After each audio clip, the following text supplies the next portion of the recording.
Last time on the Skip and Josh podcast. For example, I noticed that there's a lot of things that I find interesting or fascinating, and you don't care about them at all. Well, there's at least the last 2 out of the last 3 episodes where you actually said on the show, oh, by the way, I wasn't listening to a word you said. You said that to me twice.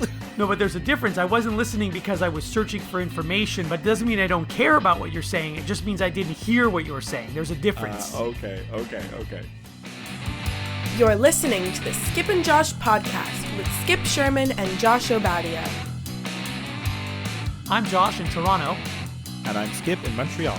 In today's episode, Tim Wallach's Uniform, Unbreakable Records, and John Fogerty. But first, our NHL playoff preview? Okay, Skip, so today it's about a month and a half late, but we're finally going to do our NHL playoff preview. We're going to go in depth, all 24 teams, 15 minutes on each team. We're going to do power plays, shorthanded situations, 5-on-5, top 6 forwards, top 4 defensemen, goaltending, you name it. We're going to run the whole gamut. This is going to be a long episode. You ready? Did you do your homework? Sure, I did, yeah. Sure. Actually, I'm actually really surprised you started with this. I mean, really, the big news in sports this week was the NHL, but I'm still surprised that you started with this. Well, the only reason I started with it is because I actually didn't do any homework. I know nothing about any of the teams. We're not going to do any preview because even if the playoffs do happen, it's not starting until July. So yeah, we can... the interesting thing with the NHL, they did a nice little PR campaign this week because they came out with their playoff format, right? And they decided this is what's going to happen, who's going to be in and everything. But they really actually didn't do anything. They really actually didn't decide anything. They just said, okay, it's going to be 24. They made the easiest decisions possible. We're going to have 24 teams. This is going to be the format. Something that could have been decided in a couple of hours. But I mean, I guess the unions have to agree and the players and everything. So there's always big business means big problems. But that's a song, by the way.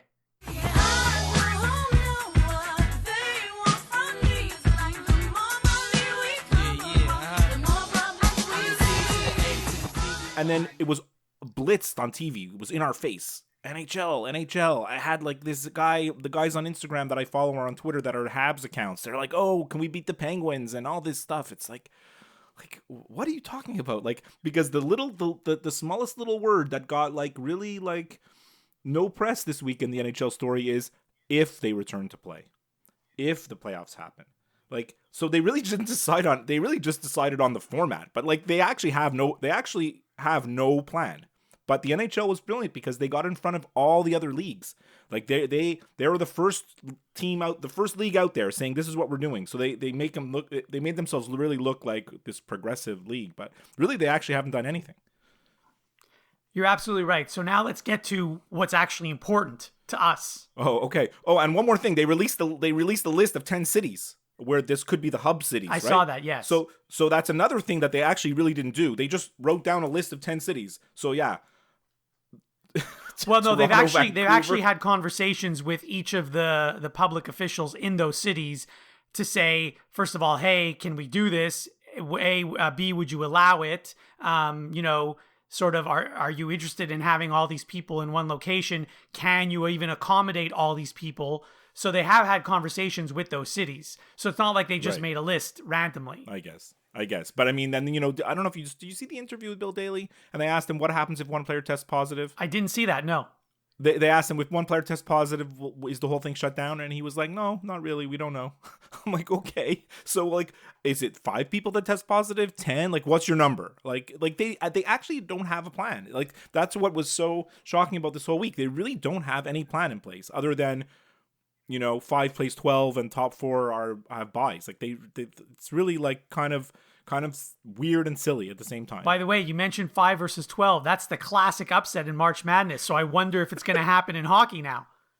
It's so true. I just thought of that right now. 5 versus 12. That is the most upsets in March Madness do happen in that game. Although we don't have a 6 versus 13 or. No, you do. It's 5 versus 12. It's 6 versus 11, 7 versus 10, and 8 versus 9. So the first round is exactly like March Madness. You don't have love it. 1 versus 16. That's what you're missing. No, that's right. Sorry, you're right. My math is not so high. Right. But yeah, you're right. We don't have the 1 versus 16 or 2 versus 15. Yeah. So anyway, on to what's actually important to us. Uniforms. I can't wait to hear. Well, we're going to let the listeners in on a little story. So normally we only talk once a week on Saturdays, but we actually spoke in the middle of the week this week. Sacrilege, I know. It was shocking. You texted me at like 10:30 at night. Are you awake? And I'm like, uh-oh. So I'm going to... There's some kind of crisis. Josh has got some kind of crisis. Like, I thought it was like something serious. Actually, it was a crisis and it was serious. I know. And then you're like, can I call you? I'm like, oh, this is serious. And then, of course, I called you, and then I'll let you tell everybody what happened. So it was a crisis and it was serious. So here's what happened. They showed the Dennis Martinez perfect game on television again this week. Again. Yes, again, because it was on a month ago. I don't know. It's been on at least 3-4 times now. I don't know. I lost count. Doesn't matter. Yeah, by the way, I talked to my uncle, and he agreed with us. He's like, they keep showing the same 5 Expos games. It's true. Yeah. So they showed it again, and I noticed something the first time it was on a month ago, and I actually took a picture of my television, as you know I love to do. And I was going to send it to you a month ago, but I never sent it to you. I never mentioned it to you. I didn't mention it on the show because I knew if I did, you'd think I was crazy and everyone else would think I was crazy. So the game was on again 3 days ago. And I said, okay, I can't hold this in any longer. So I spoke to you while we were both watching the game. We watched an inning together. And I told you to look at the Expos uniform. So this was 1991, if I'm not mistaken, correct? Yeah. 91, I think. Yeah. Hold on. Let me get that right. Yes. So the game was played on July 28th, 1991. The Dennis Martinez perfect game against the Dodgers in Los Angeles. And so I told you to just look at the Expos uniform. This is the uniform that has those blue and red stripes going down the side of the whole uniform. And so where the shirt and the pants meet, right at the belt, the stripes match each other. So, red on one side, blue on the other, same thing on the pants.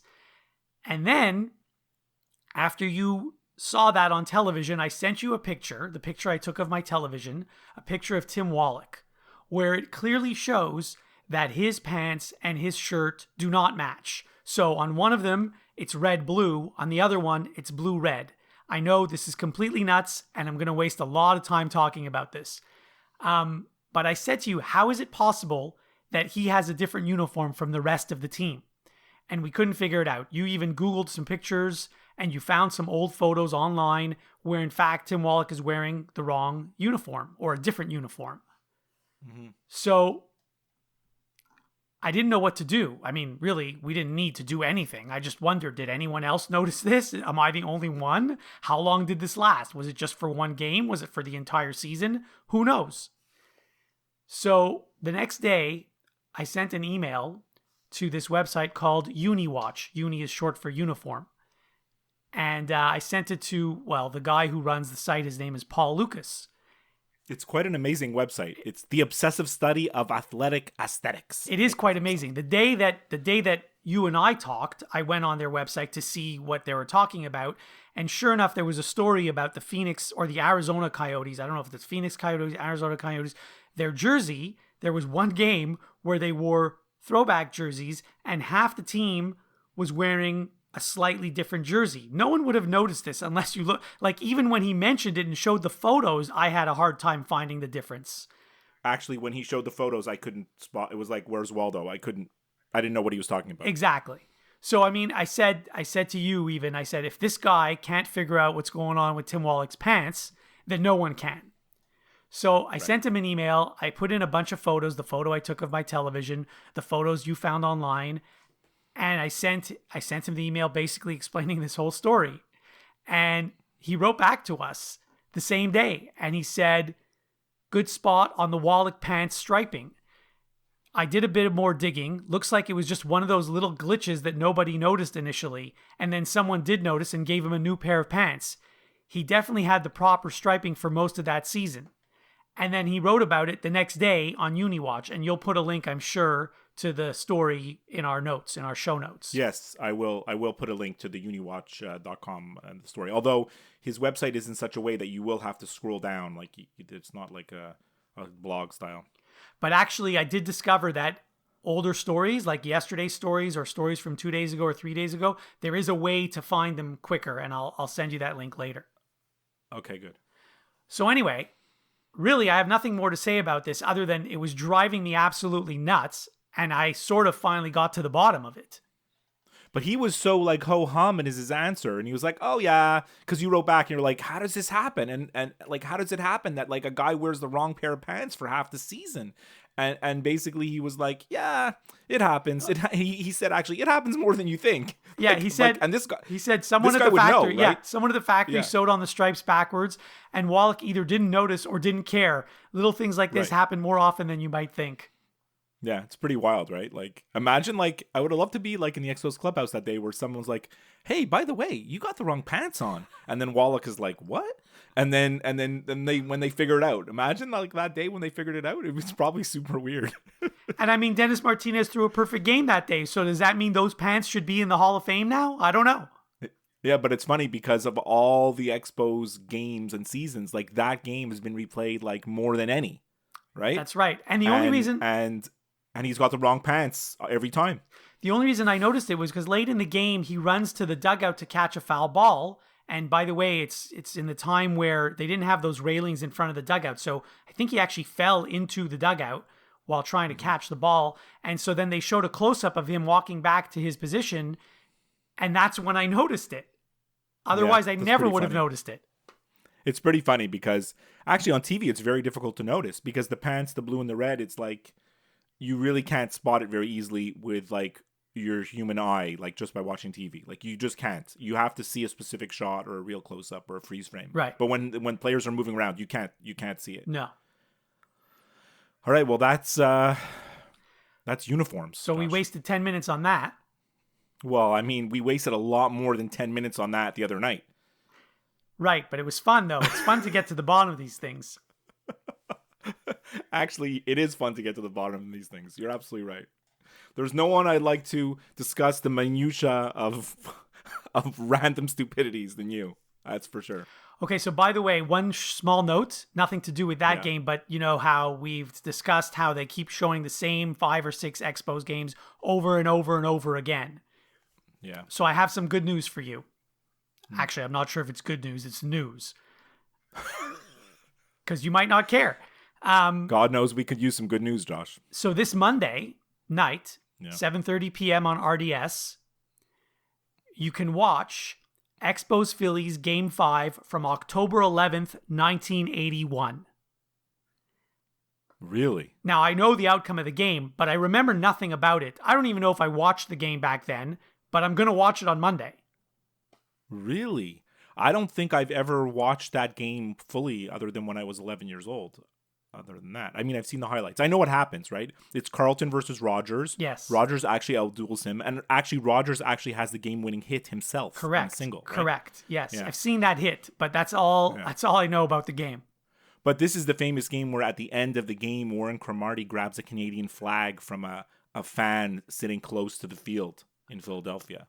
I thought that was a game in New York in the regular season when they clinched the playoffs. I think it's this one you're going to see. Okay. Yeah. Because I remember him doing that at a game at Shea Stadium. Well, maybe you're right. Maybe, who knows, like my 50-year-old memory. Maybe he did it in both games. Yeah, but I remember him telling a story on the radio about the fan in Philadelphia. But maybe I'm getting mixed up. I don't know. Okay. Anyway, so at least we get to see a different game. And by the way, right after this game on Monday, I think I'm canceling my cable. All right, let's revisit that next week, and we'll see what happens, right? Will Josh cancel his cable? That's the big question of the week. Will Josh cancel his cable? Let me clarify. I'm not going to cancel cable completely, but I'm going to go down to the minimum package you can possibly have. Gotcha. The basic package. Right. So therefore, no sports channels. How are you going to... Oh, well, you don't need sports channels, actually. You're right. Exactly. I don't. But what happens if sports starts back up? How are you going to not watch? Like, I can just go get it again. Like, I can say I want it now. Yeah. Right. Yeah. There's no point in me paying for it all this time. I don't know why I've paid for it for the last 3 months when all I'm watching is old stuff. I know you're paying for cable so you can watch the 1975 World Series, right? Right. Which, I mean, I did watch the 1982 All-Star game, and I'm going to watch this Expos game on Monday. But I mean, I don't need to be paying $25 extra per month just for that. You probably could have found those games on YouTube. I think I could. Yeah. I think you're right. Mm-hmm. So one more That's my list, Josh. I got nothing. We got listener mail. We got listener mail just a few minutes before we started recording today. Mailbag. Really? Yes. Can't wait to hear. From Dave in Toronto. And by the way, shout out to Dave. He's going through a tough time right now. I hope you're doing okay, Dave. As good as you possibly can. But thanks for the email. What he sent us is, you've heard the song, I'm sure, many times, Center Field by John Fogerty, right? Of course. Okay. I even used it in our intro when we had baseball preview episode. So John Fogerty, I believe, turned 75 years old this week.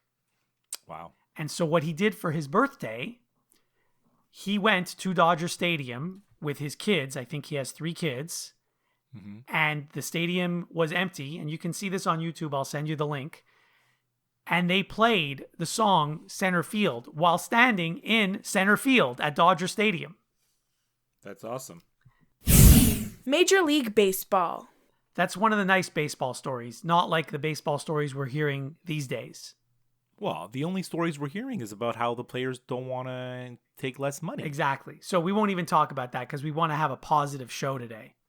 But the thing that did come out this week, and I know we talk about him a lot because he puts himself into the news, is Trevor Bauer. He basically accused Scott Boras this week of interfering with the union. I was actually thrilled with Trevor Bauer today because I can't stand Scott Boras. It's about time someone called him out, no? It is. And I mean, Scott Boras has way too much influence on the entire sport of baseball. Right. I agree.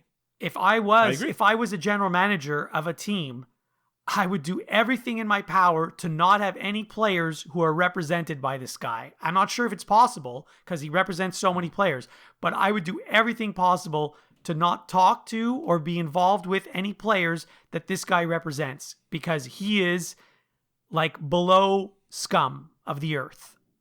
He's really like the ultimate in greed, like he's just looking out for himself right now because players' salaries go down. He gets less money. Contracts are lower. He gets less. But I mean, what does he think is going to happen?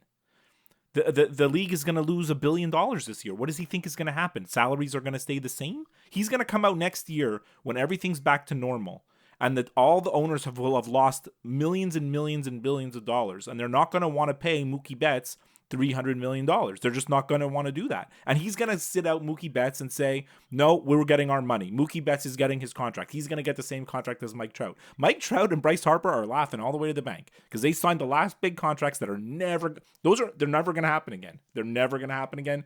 Not for the foreseeable future anyways. I really hope you're right. And it might be better off if we just don't have any baseball season at all. Yeah. Well, there was this trend that started happening in baseball with the salaries. And this is what Boras was trying to sort of fight in his way. And it's an uphill battle in that analytics has changed a little bit of the way organizations think.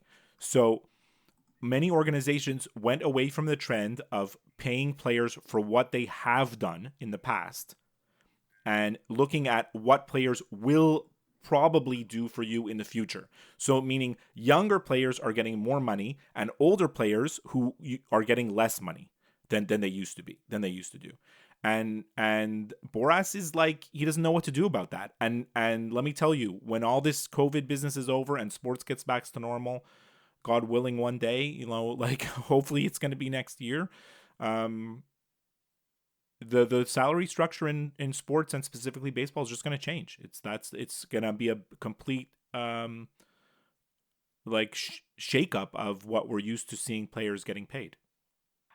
Except that I thought that was going to happen after 1994, and so for a couple of years, maybe 4 years, fans stayed away from the ballpark. Fans didn't go, but then when the whole Mark McGwire, Sammy Sosa home run chase happened.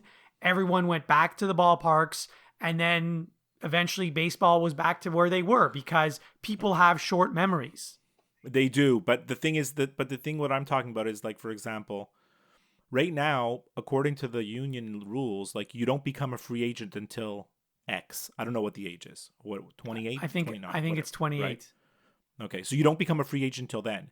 And players are used to getting, when they're 30 years old, they finish their contract, they're 30 years old now, or 31, and you're like, okay, now I'm going to get my big payday, but you're not gonna. And we've seen that almost the last 2 years with players only signing really late into almost spring training, right? And veterans, like, not having contracts or not getting the contracts that they want. It started little bit by bit. And I think that, like, with organizations just really, like, actually watching their money now and not spending just because, like, not out of control spending, it's going to be even more pronounced that they're just going to watch every contract. They're not going to overspend. Although, you're right. There's always some lunatic that's just going to offer someone a big contract for no reason, right? By the way, something that I was thinking about the last couple of weeks. So you know how hockey and basketball and football do have a form of, I don't know if it's revenue sharing or a salary cap, whatever. The three of those are completely different than baseball. That's basically my point here. What does happen, I will correct myself here, is if you go over a certain amount, you do have to pay a sort of tax. That's what they call the luxury tax. But I don't know who gets that money. I thought that's what goes to the low income teams, low revenue teams. Okay, it's possible. But to be honest, I think there's only two teams that had to pay the tax because the number is so high that it's basically impossible to go over it. It was the Dodgers and the Red Sox, I think, the only teams. Right, and maybe the Yankees also. Well, the Yankees used to be over all the time, but not anymore. Right. So anyway, so there is some sort of, I guess, cap, if you will, but it's not really a cap because you can go over it. You just have to pay a tax. Yeah. So there is no cap then. Right. Whereas in the other sports, there's a hard cap. Yeah, or some type of cap, yeah. So anyway, my point is this. Scott Boras is the one who was complaining a year ago or 2 years ago how teams like the Baltimore Orioles and the Toronto Blue Jays and other teams, they weren't even trying to win. They didn't care if they lost 100 games or more and their roster was filled with, AAA players or whatever because they didn't care and they weren't trying. That was Scott Boras's theory. But you know what? He is the cause of this. And let me explain. He represents, obviously the best players in Major League Baseball. Like, I don't know if he represents Mike Trout or Mookie Betts or whoever, but the guys that he represents, like Bryce Harper's one of his players, if I'm not mistaken, right? Yeah. No, he represents the biggest and the most expensive players for sure. So when he goes out and tries to get as much money as possible for his players, which that's his job, don't get me wrong, it's fine to do your job. But when he does that, he basically eliminates 90% of the teams can't even attempt to go for that player. So what do you expect a team like the Toronto Blue Jays or the Baltimore Orioles to do? They're not even going to bother trying to go after Bryce Harper because they know they can't get Bryce Harper. So he's the cause of the problem where you have these teams that are losing 100 games a year. No, and also the Houston Astros showed everybody, other than their cheating, but they showed everybody that you could lose 100 games 3 years in a row, or maybe 4. I lost track of how many years they sucked, and get high draft picks every year, stockpile your farm system, and bring all those players up at once and become really good, which is exactly what they did. It's exactly what they did. All those players came out of their farm system all at the same time, right? Exactly. So yeah, he thinks that there's a problem in baseball. I think he is the problem in baseball. I got it. I got you. I can't disagree with that. Definitely cannot. Wow, we spent too much time talking about Scott Boras. It wasn't even on my list, but... Me too. Well, I don't have anything on my list, to be honest. Well, I'm sure you watch television this week, right? TV? Of course, that's all we have. That's all we can do these days. Okay. And unfortunately, like, I've watched a lot of news, I don't like. We don't often interject politics into the show, but like, if people think we're just being like stupid and talking about stupidities while basically the United States is burning, literally burning, like, we know what's going on. We're aware. I watch the news. I watched the news all day yesterday, all day today. I read news. Like, we are educated people. We're just choosing not to talk about it. You know, if you want to go watch the news, you can watch the news. The idea of this show is to have a distraction from all the garbage that's going on in the world, you know, so. I do have one complaint about the coverage of that story that you're referring to. You're talking about everything in Minnesota? Yes. Yeah. It's not a sports story. I don't need to hear about it on TSN or Sportsnet or any of those sports channels. It's an important story. It's huge, but it's not a sports story. I don't want to hear about it on sports. But why were they covering it on TSN? What was the angle? Just to show it? They were talking about the reaction of athletes to the story. Oh, I get it. I saw LeBron and whatnot. Okay. But it's not a sports story. No, it's not. But honestly, they don't have anything else to put. Right. They don't have. Right. So I'll tell you what I watched on television this week, because there was some good stuff. Let's hear it. Mm-hmm. Yeah. But first, I'll tell you something I didn't watch. I noticed on the guide that Titanic, the movie, which, by the way, I've never seen. What? I've never seen the movie Titanic. It's actually a good movie. Okay, so it was on CBS on Sunday night, I saw on the guide. And the reason I didn't watch it was because it showed that it was 4 hours and 16 minutes. And I said... Well, it's like it's a 3-hour movie, I think, like, really, right? But then when you add commercials on network TV, like... Right. So, yeah. I mean, I don't think I could sit through that movie without commercials. Certainly not with commercials. So anyway, I didn't watch it, but I just thought it was funny that it's 4 hours and 16 minutes. Right. What I did watch was you suggested a documentary a few months ago called One of Us on Netflix. Right. It's like the sort of documentary version of that show Unorthodox. Right. So I finally watched it and I liked it. Yeah, it's good. I mean, of course, it made me angry at some parts. It's very It's it makes you angry, right? Yeah. One thing I didn't realize, I mean, a lot of the stuff they talked about is very similar to that show Unorthodox, but one thing I didn't know that I learned from this documentary, when they teach kids in school and they give them these like books, you know, I'm talking about like books that have numbers and letters when you're teaching a kid for the first time. Kids books. Yeah. Yeah. They actually cover up the faces of girls. any girls in those books. Yeah. And I couldn't believe that they actually do that. Well, it's the stupidity of the whole thing, Josh. It's a cult. It's basically like a kind of organized cult that's like tolerated, you know? But I mean, they do have women that are Orthodox Jews. So why are you covering their... Anyway, I don't even want to get into You're that. not allowed to look at them. That's why they shave their heads and wear wigs. But the pictures are beautificated. I just made up a word, but you know, pictures of nice looking girls or women, and you're not supposed to look at those. So anyway, another... I don't know. I can't. That's my take on it. I don't know. It's stupid. Yeah. So it was a good documentary. Another documentary that I watched, also on Netflix. Have you heard of this thing called Icarus? Yeah, I have it in my watch list, but I haven't watched it yet. I listened to a podcast about it like a year ago or more. So it's an amazing story. Is the movie good? So I finally watched it. I have to say, I actually had to watch it twice because there were parts that I didn't quite understand. Right. Because the movie starts off with a cyclist, this guy, Brian Fogel. He's actually a cyclist, an American cyclist. Right. And he wants to see if he can improve his time in this important cycling event. I never heard of it before. But in doing that experiment, he actually stumbles upon the whole Russian systematic doping scandal and exposes it, sort of by accident. Right. Well, you jumped the gun. So let me finish. So sorry. Originally, the movie was supposed to be about him and how, you know, one year he entered this competition where he didn't do any performance-enhancing drugs, and he finished, I don't know, in the top 15 or something, which is very, very good. And then he wanted to see if the next year, if he did do drugs, could he finish higher? And actually, I think he finished lower the following year, but that's partly because he got injured and whatever. We're not going to get into that. But then like halfway through the movie, it completely changes into something else because the guy who was going to help him, who was helping him, you know, juice up, if you will, is this Russian guy, as you mentioned, who was behind the entire Russian doping scandal.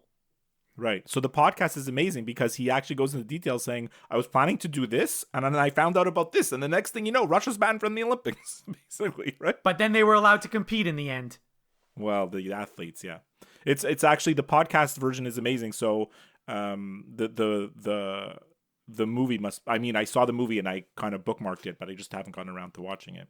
So, by the way, if you do watch it, and I mean, this is me, but I had to watch it with subtitles for two reasons. One, there are some parts that are not in English that obviously I don't understand.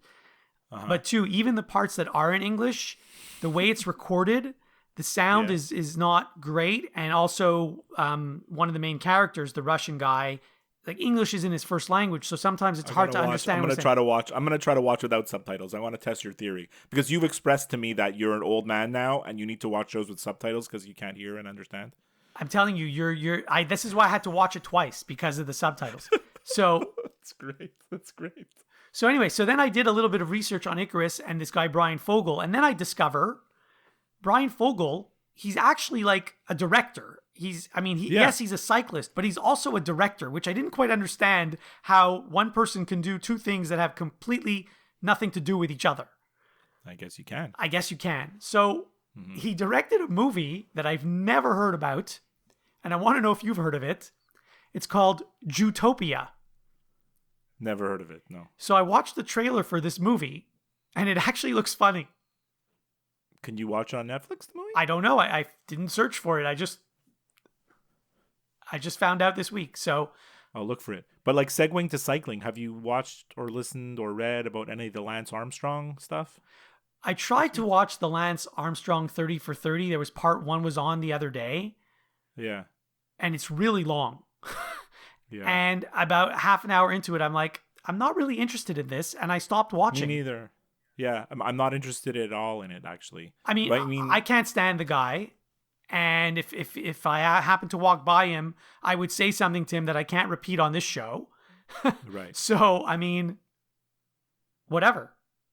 Yeah, whatever. I'm done with him. You're done with him. Okay, me too. What else do you watch? I watched another documentary. This is from a couple of years ago. Do you remember this HBO documentary called Student Athlete? No. It was done by LeBron James and Maverick Carter. Oh, okay. I've heard of it. So anyway, I don't have HBO, but it was on TSN, and it'll be on TSN again because, of course, they repeat everything a bunch of times. Yeah. Okay. It was okay. It's good. It was okay. Yeah. It's not like this is not one of those that you have to watch. Right. Okay. And then another... You really went in documentary mode. Well, what else is there to watch? Like last night there was the Roy Halladay documentary. I can watch that. I watched it. It was only an hour, so I watched the whole thing. There was some stuff that I didn't know about Roy Halladay, so it was interesting, I guess. But again... They had it on... they had a whole thing about it on, like... ESPN Daily. ESPN Daily, exactly. Yeah. Mina Kimes. So I got what I needed about it, you know? Yeah. And then... Here's another movie. Okay, not a documentary, completely switching gears here. A 25-year-old movie that when it first came out, I loved this movie. And when I watched it this week, I said to myself, this movie is terrible other than the soundtrack.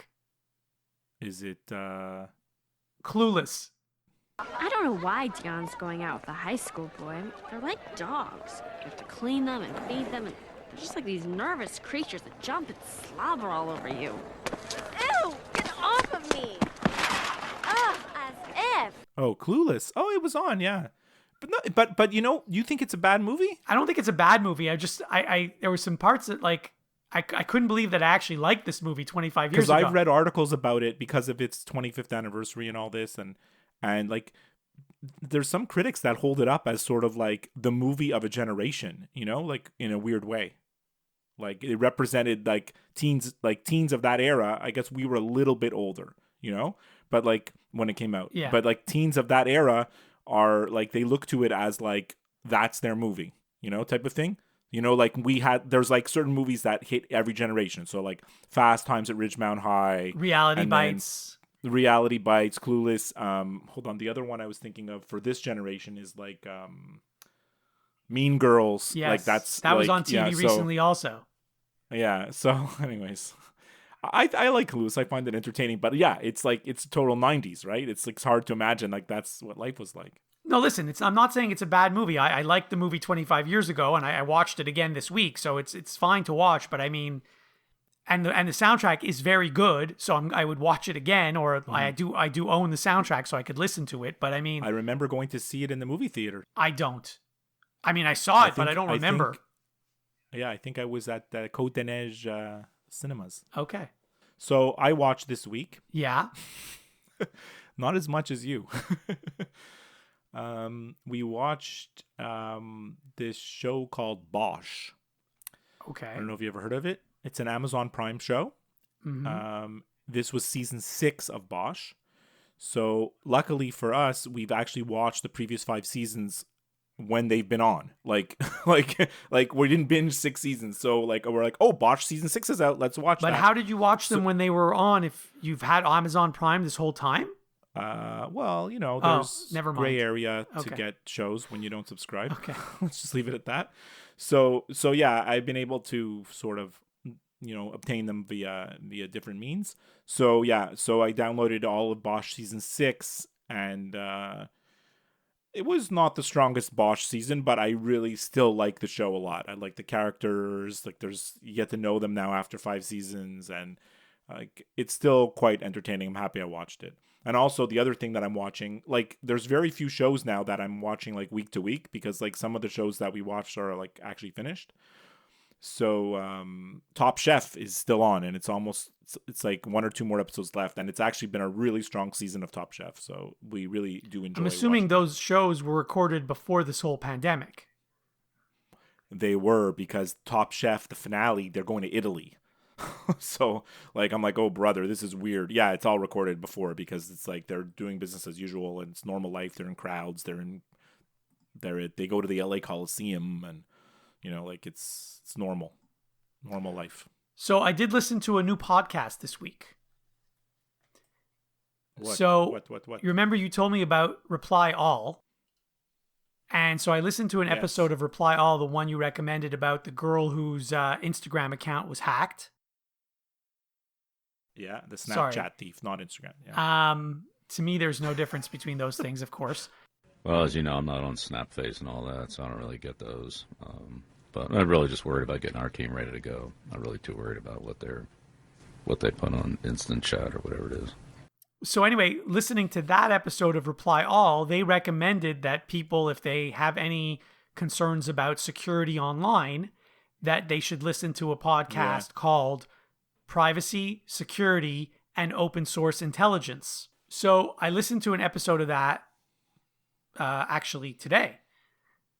And it just makes me even more scared about doing anything at all online. This guy is smart, and he knows, he has his regular email address, and he has sort of I don't know what you would call it, another email address that he uses for other things, if he doesn't want to be traced. And I have 2 email addresses as well, not including my work email. And so if I ever subscribe to anything, if I order anything online at Amazon or whatever, I use my other email address because I don't want to be bombarded with spam at my regular email address. But what I do isn't even near good enough compared to what this guy does, because he has a way of doing it so that when he signs up for things, the email address can't even be traced. I don't know how he does it. I didn't understand. It's above me, beyond me. But anyway, he recommends that everyone do this. Okay. Let me ask you a question. Your Wi-Fi password in your home. Yes. Is it something that means something to you? Is it or is it just a random letters and numbers with caps and completely random? It's random. Wow, that's really good. I'm excited for you. Well, it's random only because it's the password that I was given when I got my modem, and I haven't changed it. You should never do that. You should go change that immediately today, right now. But I can track who's using my Wi-Fi. Because there's people that know what passwords come with the modem, the factory installed passwords. Okay, but I can see... You can see when there's other traffic. I get you. Right, because I don't have unlimited internet. Well, I do this month, but normally I don't. And I could see, I've used this much or I've used this much or whatever. I remember once going over to a friend's house, And I was like, hey, what's your Wi-Fi password? And he's like, hold on. He hands me like a card that he had made up with a piece of paper and the password. And it was 15 characters long and it was letters and numbers completely like, I was like, what the hell? What is this? I'm like, what is this? But actually looking back, he's the smart one and I'm the dumb one. Yeah. Although my password's pretty good. Like it's letters and numbers, but it means something to me, but it doesn't mean something to anybody else, you know? All right, that's passwords. That's pretty much all I got. One more thing. There's I was watching MLB Network, as you know I do, and they had a section about unbreakable records. Okay. And I was thinking about this, and I wanted to get your opinion on some of these, like if you think these records could ever be broken. There's one that I'll tell you right off the bat that I don't think will ever be broken. Okay, which? Is it the 56 game hitting streak? Yeah, I didn't even have that on my list because I think that goes on. It seems like impossible to break. It just seems impossible. In the hundreds of years of baseball, like, you know, 56 was DiMaggio, and then the National League record is like 40 something by Pete Rose, 42 or 44. And then I remember one year Paul Molitor got up to 39 and everybody freaked out. And that's 39. He's still so far away from the record, right? And actually, I think you're right. It probably will never get broken because there's no more singles anymore, right? It's all homers or strikeouts. And the walks doesn't help you to keep your hitting streak going. So I think you are right about that. And one other one that I don't think will be broken. Yeah. Was it Ted Williams who hit 400? Yeah. So he's the last guy to hit 400. Right. I don't think that's definitely not going to happen. No, that's definitely not going to happen. You're right. For the same reason that I just mentioned, like there's no more singles, right? Yeah. So like it's sort of acceptable to hit like 270, but as long as your on base percentage is 400, right? So yeah. I mean, the closest we've come was 390, I think, George Brett, right, in 1980, and maybe in 77 Rod Carew hit like 380 something. Like that's really good. Remember when John Olerud was like flirting with 400 at one point, but that he ended up hitting like 330. He wasn't even close, or 350, but really like it's almost impossible. No? Yes, it's actually impossible. Yes. So the other records that they talked about was Cal Ripken's consecutive games played, 2632. And the previous record was 2131, so he smashed it. You know, everyone thinks, oh, Ripken, he broke the record, and that's it. He played like 500 more games after that. He actually had a streak before of not just consecutive games played, but consecutive games started. Well, and not even that, innings. Like he actually played like every inning of every Correct, game, yes. Like for a while. Yes. Yeah.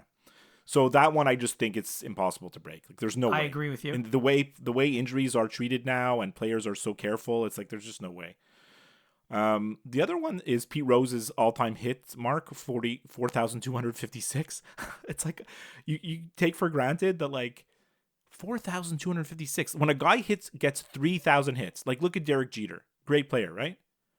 What did he finish with? 3,000 hits, 3,100 at the most, right? Like, I don't know how many he has, but it's like he's 1,000 away from 4,000. Like, it's just impossible.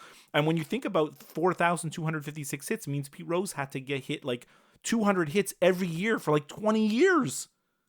200 hits every year for 20 years gets him to 4,000 hits. Like that's absurd. Like there's just no way that's ever going to happen again, because there's usually only one or two guys a year now that can get 200 hits, even if that. For the same reasons that I talked about. There's no more singles. Well, right? Pete Rose, obviously, was not a power hitter, right? He hit a lot of singles and doubles. Yeah.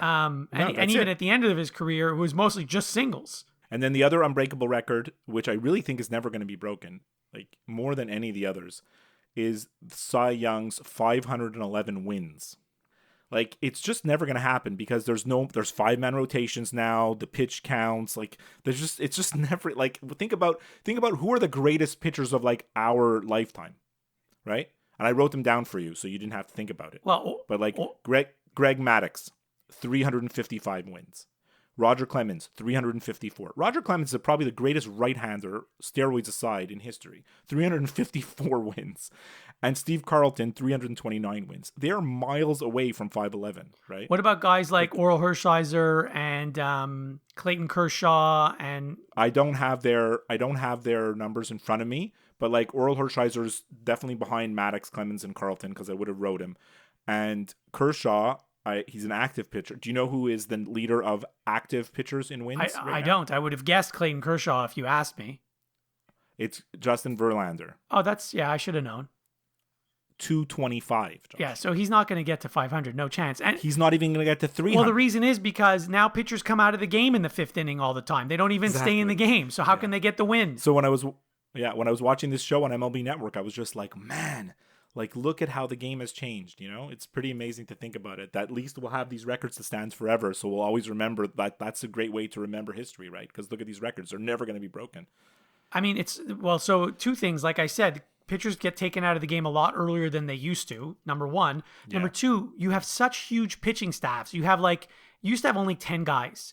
So if all the wins on your team are spread out between 10 guys, each one's going to have more wins. Now you have 11, 12, 13 guys on the pitching staff.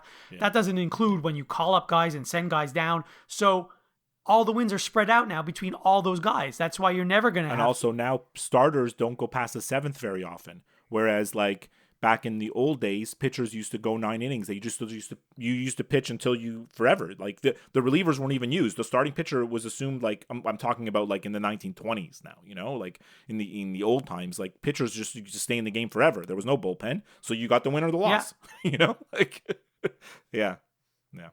All right. That's my baseball thing. Before we sign off, remember, you can listen and subscribe to new and archived episodes of the Skip and Josh podcast wherever you listen to podcasts, including Apple Podcasts, Stitcher, Google Play, iHeartRadio, and of course, Spotify. If you listen to the show through Apple Podcasts, please leave us a review. We would love to hear from you via email, skipandjoshshow@gmail.com, via Twitter @skipandjosh, or by liking and following our Facebook page. As always, you can get all the links to everything I just talked about on our website, skipandjosh.com. We leave you with this. I do have some little note to end the show with here, Josh. Give me one. So, you know that some of the soccer leagues in Europe have sort of restarted or are planning to restart. Yeah. So, like the German Bundesliga and some of the smaller leagues. But like I know you have a strong connection with Denmark in your family. That's right. So, although all their games have been canceled recently. Well, no, they restarted now. There was a game that happened this week in the Danish Football League. Oh, but not the country of Denmark. No, not the country of Denmark. In their league. Right. In Denmark. I'm talking about the national team. No. The Euro was canceled completely. Yeah. Oh, well, not canceled completely. The Euro 2020 is going to be Euro 2021 now. But it's still going to be called Euro 2020. Right. So in the Danish Football League, they played a game this week, and I'll put the link in our website.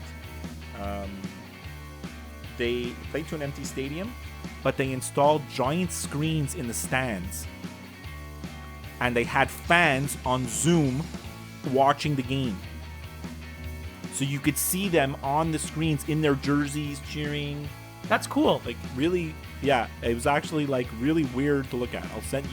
I'll send you the article and you see the pictures. It's quite bizarre. So what do they have, like 50,000 screens, one in each seat? No, I don't think it's 50,000. I think it's like a really little stadium, to be honest. Like I don't think it's like a big stadium, and they don't only had like it looks like there's only screens sort of like in the front rows, you know. And could you hear what was going on the screen? I don't know. It would be funny because, you know, there's obviously a delay, right? So even if the fans are watching and they cheer immediately, there would be a delay. So you'd see the goal, and then like 7 seconds later, you'd hear this loud cheer. Well, they are saying that some of the stadiums are going to like pipe in fan music to make it more appealing for the players, I guess. Like, it's weird. Yeah. I guess we're soon going to find out if there really is a home field advantage in all the sports. It'll be an interesting study for like the sabermetrics people and the people that do analytics, you know? That's true, yeah. Does home field advantage, does the crowd in the home field actually matter, or the home court or the home ice? We're going to find out. Well, we have had some, like, you know, when those best on best tournaments are played at the Olympics and no one has home ice advantage, we know who ends up winning. That's true. So we have had some examples of it. But here now we're going to find out about empty arenas and empty stadiums. Right. Like what happens. Yeah. So anyway, Right, you got anything? Yeah, well, you know, we've done this show over 3 years now, and there's probably been a few times, I know there have been a few times where you and I don't agree, and those are probably the best shows, actually. Sure. but I don't know if there's ever been a time where you and I have ever actually were legitimately pissed off at each other. I'm not sure. Maybe it happened. I think once. Which time? I think once I was like annoyed at something that you said. I couldn't allow, like, just to show, like, I don't even remember what it was, but like I think one time I was just annoyed at what you were saying, and I was like, I can't believe this is your opinion. I was kind of disturbed by it, you know, and I don't remember what it was. So anyway, the reason I mention it is because I watch PTI every day, and you know how Tony and Mike, they always go back and forth, and they often don't agree, actually. And I think part of that is staged, you know, for the show. But this week, I think that Tony was legitimately pissed off at Mike for something. Like, it seemed... What did he say? It seemed like Tony wanted to jump out of his screen, because of course they're not together. And I think he wanted to punch Mike in the head. What did Wilbon say? So, you know Wilbon. First of all, Wilbon never takes one side or the other. He never takes a side anytime he's asked a question, because if it's like Draymond Green versus Charles Barkley, well, he's buddies with both of them, so he can't take a side. Right. And that's just one example. So they were talking about the NFL, and they were talking about how, you know, the NFL is thinking of adding 2 more games to the regular season and maybe taking out some games from the preseason. And then all these new rules they're thinking of, instead of doing this onside kick, if you had just scored, you had the opportunity, you could take it at your own 25-yard line, and it's 4th and 15 instead of doing an onside kick. Right. And what they were talking about wasn't even important for my example here. So Tony loves this idea. Mike hates the idea. Whether I like it or hate it doesn't even matter. But then Mike goes off and starts saying how, you know, because Tony mentioned, you know, in addition to this new rule being exciting and interesting, it's also good for player safety because you eliminate the onside kick, which is dangerous. Which is true. It is a slightly dangerous play. And then Mike says, I can't believe you're talking about player safety. You're always talking about player safety, and yet you're saying that they should add 2 more games to the regular season. So on one side of your mouth, you're saying one thing. On the other side of your mouth, you're saying something else. And then Tony's like, hold on a second. I never said that.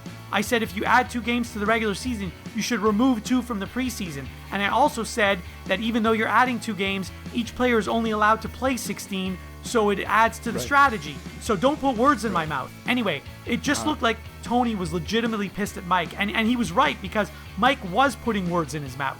And Mike does that all the time. And it drives me absolutely nuts.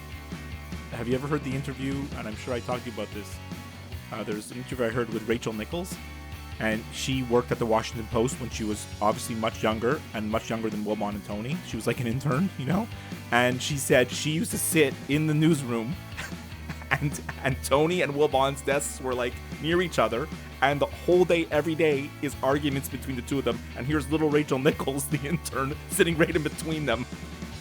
It's really quite fascinating to hear. I believe it. All right, well, I guess that's another episode. You know what we didn't talk about this week? What? Golf. Thank God. Yeah. I didn't watch any of that. I didn't watch any of that either. I mean, I only saw the Brady splitting his pants, and I laughed, and that was it. So, same time next week. Same time, same station. All right.